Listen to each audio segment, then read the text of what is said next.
Good morning mga idol. Ayan, isang makulimlim na umaga na naman sa ating lahat. At narito na naman tayo sa aking mini farm. Namiss ko ang mini farm dahil 3 araw akong nawala. Dahil may inasikaso tayo sa luwas. Medyo makulimlim bago pa sumisikat ang araw mga idol. At for today's video mga idol, at dahil 3 araw ako nawala, ay na-miss ko talaga itong aking mini farm at napansin ko na malalaki na at pwede nang i-harvest ang mga ilan rito sa aking pananim. Kaya huwag na natin patagalin, let's go! At yan nga mga idol, lahat na tayo sa may bukana. Ayan ang mga kalabasa, opa, malaki na. Nung umalis ako, maliliit pa ninyo. Okay, alright, ayan pa mga idol. Nung umalis ako, maliliit pa yan. Okay, 3 araw akong nawala kaya wow, nakakagulat. Ito naman tayo sa may bandang baba mga idol. Napakaraming nagdawit na patola.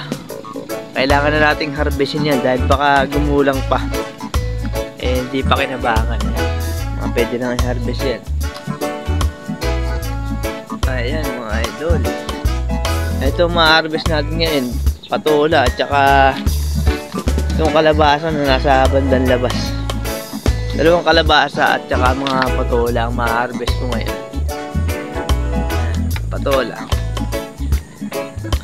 Itong isang kalabasa. Malaking kalabasa mga idol. Pero pa tayo itong patola. Yung sitaw ko ngayon kakaunti pang bago pa mga nag-uusbungan mga idol. Kaya baka wala muna tayong sitaw ngayon. Okay, alright mga idol.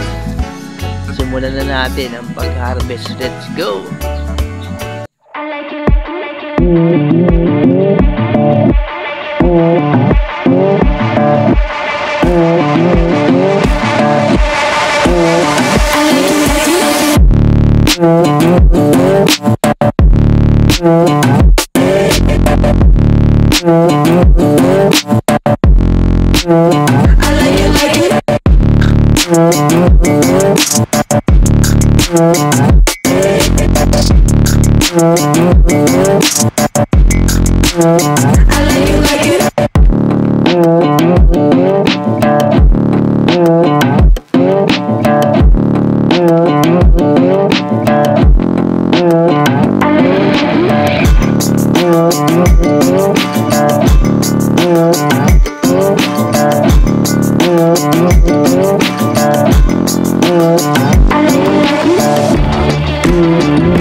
Okay, alright mga idol, nakatapos na nga ako ng aking pag-harvest. Ito na nga pala ang aking muna na-harvest. Basa, patola, sitaw, tapos may konting sili na tamang-tama sa aking sausawan ng fishball. Very good harvest tayo ngayon mga idol. At ihahanap ko na ito ngayon ng buyer para tayo magka-extra income. Okay, alright mga idol. Hanggang rito na lang at salamat sa inyong panonood at kita-kits ulit tayo sa mga susunod na harvest. Hanggang rito na mga idol. Bye bye!